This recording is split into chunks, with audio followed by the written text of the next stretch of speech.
Brasil, segundo semestre de 2014. Às vésperas das eleições presidenciais, temos uma nação dividida, mas também uma nação com esperança de que o ciclo do regime lulopetista tenha fim. Brasil! Os ânimos se acirram.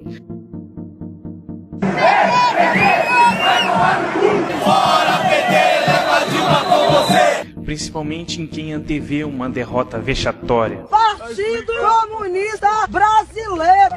Vem cá! Aqui! Vem, loirinha de merda! Pela primeira vez em décadas, os setores conservadores e liberais convergem em uma pauta conjunta, tendo grande repercussão e elevando o nível do debate eleitoral. Porém, com o resultado das eleições, esses setores não demonstram resignação, e sim perplexidade, não só com os inúmeros casos de fraude relatados por eleitores. Olha o pendrive da urna jogado fora. Meu voto não foi computado. Foi proibido que eu já havia votado. Quando fui votar para presidente, aí deu fim. A urna está dizendo que eu já votei e não votei. Constou na urna que eu já havia votado. Mas também com o próprio sistema de apuração dos votos imposto pelo TSE. Frente a estas evidências, o eleitor pergunta-se: como pode ter ocorrido a fraude? Sob a responsabilidade de quem essa fraude ocorreu? São essas as perguntas que este vídeo quer responder.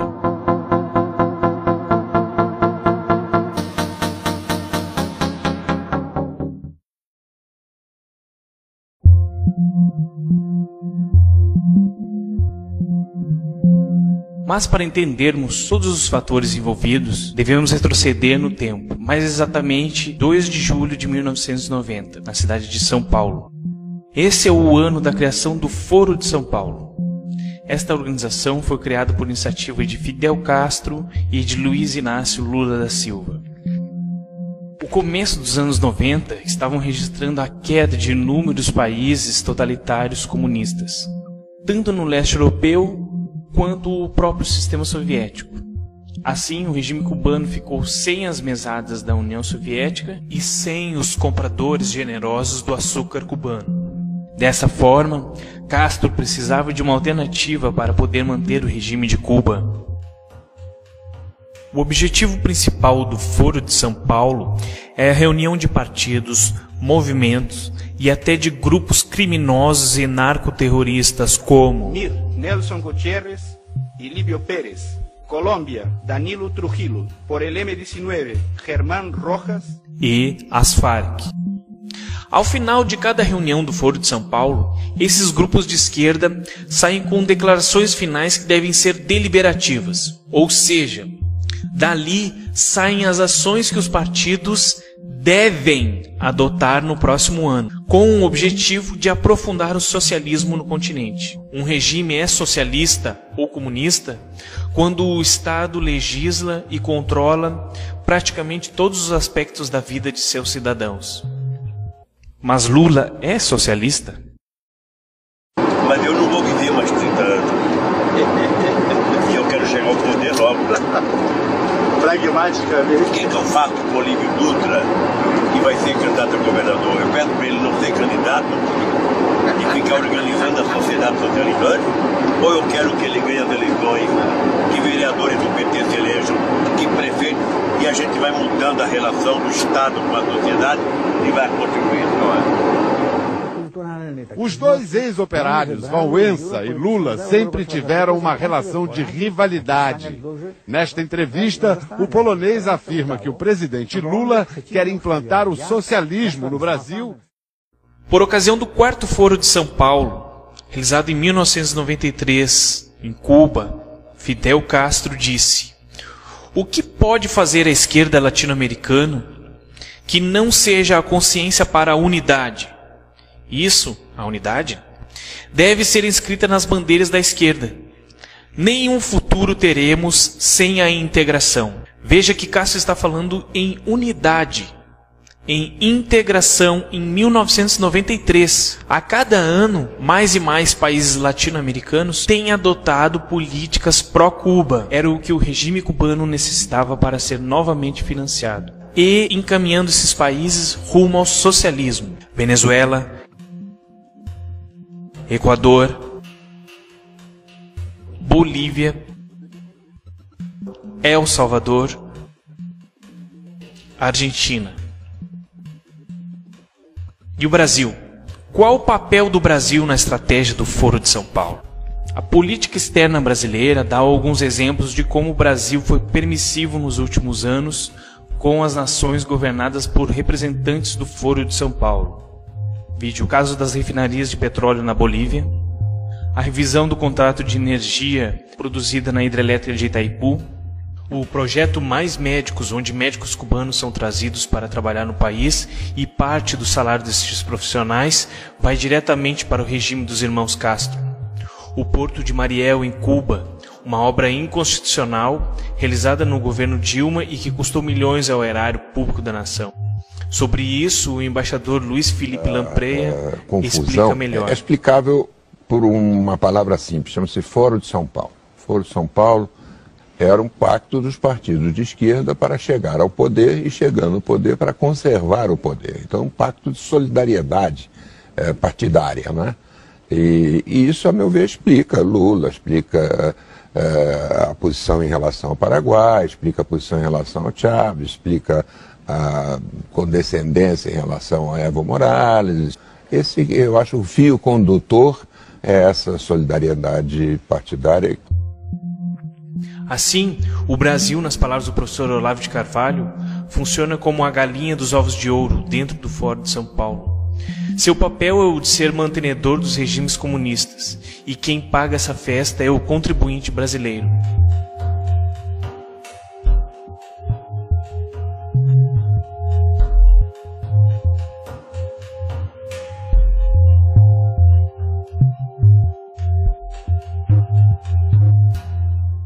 Os representantes do Foro de São Paulo sempre tiveram grande carinho pelo regime imposto por Chávez à Venezuela, principalmente Fidel Castro e Lula, mesmo quando o país demonstrava caos econômico e autoritarismo. Companheiros e companheiras, em 1990, a esquerda só estava no poder em Cuba.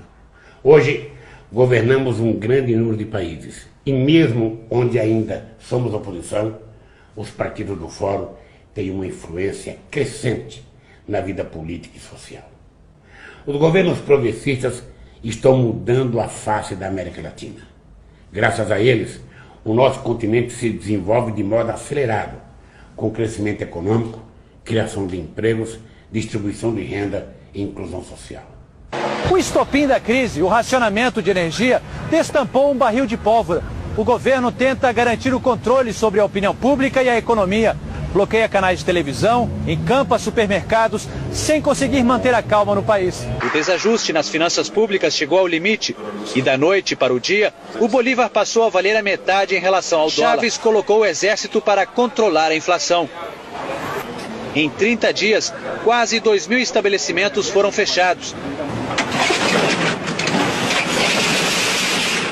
Sob a liderança de Chávez, as classes populares nunca foram tratadas com tanto respeito,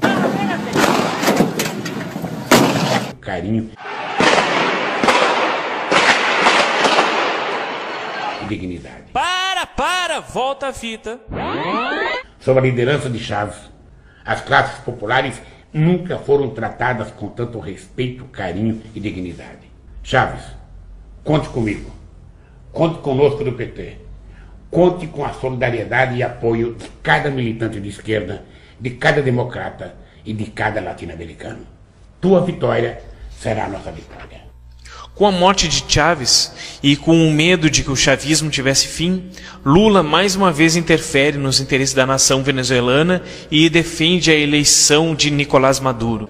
Eu conheci Nicolás Maduro, que me surpreendeu desde o primeiro momento por sua competência, o amor por seu povo e, principalmente, pela grande afinidade de pensamento com o presidente Chávez, em especial na defesa dos mais pobres.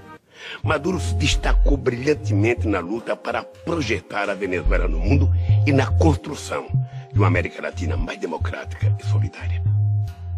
Que todo el mundo sepa que vivimos una dictadura bajo Nicolás Maduro.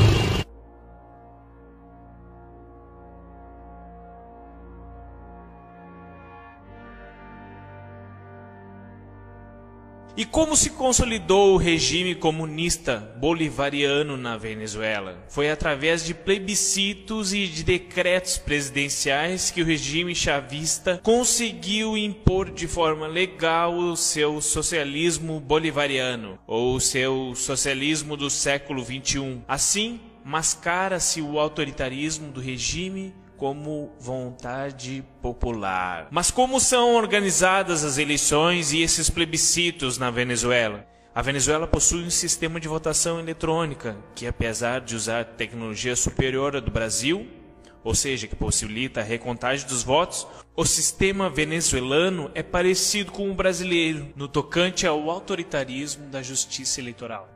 Reportagens veiculadas no ano de 2008 já apontavam irregularidades e incoerências na totalização dos votos e das dificuldades, impedimentos e restrições que a Justiça Eleitoral e o TSE impuseram a qualquer tentativa de investigar ou auditar o sistema eletrônico de votação. Guarulhos, na Grande São Paulo, é o segundo maior colégio eleitoral do estado. Coloquei o meu candidato, apareceu outro. Candidato a vereador na última eleição, Antônio pediu a anulação do resultado. Milhares de pessoas falando que existe a fraude, que foram votar e não tem o voto delas lá. E agora eu sou obrigado a acreditar só no TSE, só o TSE que fala a verdade. Várias cidades do Brasil, onde os candidatos estão reclamando, eles estão sendo taxados de candidatos derrotados. Derrotado é o eleitor, que pensa que elegeu um candidato, quando na verdade ele está elegendo outro. Derrotado é a democracia. Outra crítica é o acúmulo de poderes do sistema eleitoral brasileiro, que compra, programa e distribui as urnas eletrônicas, verifica todas as etapas do processo, é responsável por definir as regras da fiscalização e também por se fiscalizar. Amilcar Brunazzo é engenheiro formado pela USP, especializado em segurança de dados. Desde 2000 investiga o comportamento de urnas eletrônicas. Não pode ser a fiscalização regulamentada pelo fiscalizado. Eles que nos dizem o que eu posso fiscalizar. Isso acontece porque se o TSE é indicado como réu em um processo, são os magistrados que o compõem os responsáveis pelo julgamento. E a Justiça Eleitoral, ela assume a condição de julgador e de réu. Nenhum outro país do mundo concentra o poder de executar e julgar a eleição como o Brasil. Podemos resumir 4 principais problemas do sistema eleitoral brasileiro. O primeiro, a Justiça Eleitoral, como vimos, dificulta toda a auditoria independente. Porque a Justiça Eleitoral, ela bloqueia todas as portas dos partidos. O segundo é que o sistema eleitoral não é auditável, ou seja, não é possível encontrar e recontar os votos antes que esses tenham passado por qualquer tipo de sistema eletrônico que possa modificar a contagem. Se você for pedir uma recontagem numa urna eletrônica, qualquer urna que for, ela vai te dar só a totalização. Terceiro, é que o TSE contrata empresas sem necessidade de licitação e que possuem um passado duvidoso. Uma das empresas que atua tanto nas eleições brasileiras quanto nas eleições venezuelanas é a Smartmatic. A Smartmatic não só é venezuelana, mas como recebeu investimentos diretos de Hugo Chávez. No Brasil, essa companhia é responsável pela comunicação de dados via satélite e em pelo menos 2 países responde por processos de fraude eleitoral.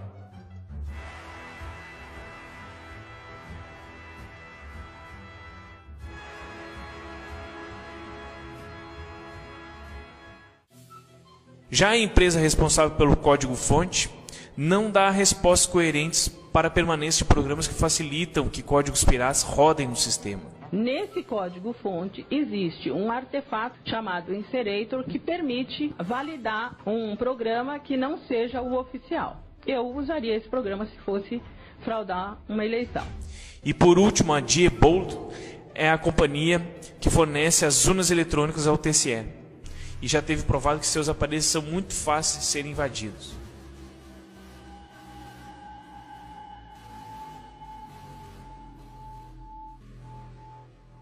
O quarto e último ponto é que a apuração final dos votos é realizada de maneira secreta. Um grupo seleto de técnicos do TSE ficou responsável pelo processo de soma final. Você acredita que uma apuração secreta em qualquer tipo de eleição seja válida? E se a apuração só seria pública a partir das 20 horas, por que petistas ligados ao Planalto estavam comemorando antes desse horário? A apuração não era secreta? Esse é o sistema eleitoral que temos à disposição. Essa situação é agravada ao sabermos que o presidente do TSE é um petista. Em maio de 2014, foi escolhido para presidir o TSE o ministro do Supremo Tribunal Federal, Antônio Dias Toffoli. Dias Toffoli exibe em seu currículo os cargos de assessor jurídico do Partido dos Trabalhadores, foi advogado do PT nas campanhas de Lula à presidência e foi subchefe da área de assuntos jurídicos da Casa Civil da Presidência da República, durante a gestão de José Dirceu. Ou seja, Toffoli é um petista. E sabendo que é a própria Justiça Eleitoral que julga os processos em que ela é ré, sendo seu presidente um petista, é o mesmo que escalaram Maradona como juiz de uma final do Copa do Mundo entre Brasil e Argentina. Outro agravante que não está sendo investigado apropriadamente é que diferentes métodos científicos revelam incongruências na apuração dos votos. Vejamos 2 exemplos.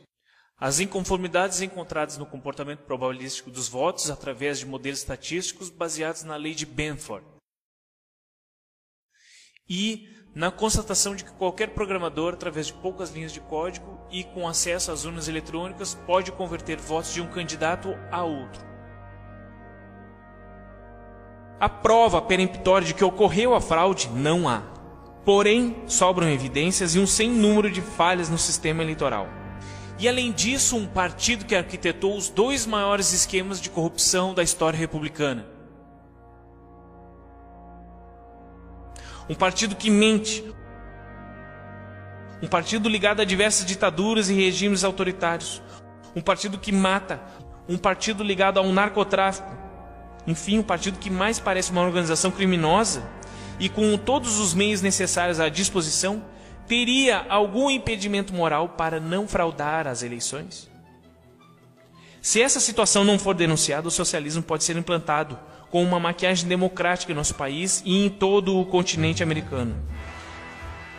Aquela integração latino-americana que Fidel apregoava em 1993 está agora em plena efetivação, com o desenvolvimento da pátria grande socialista, que todos os governantes do Foro de São Paulo insistem em defender e que os idiotas úteis repetem sem pensar em suas implicações reais.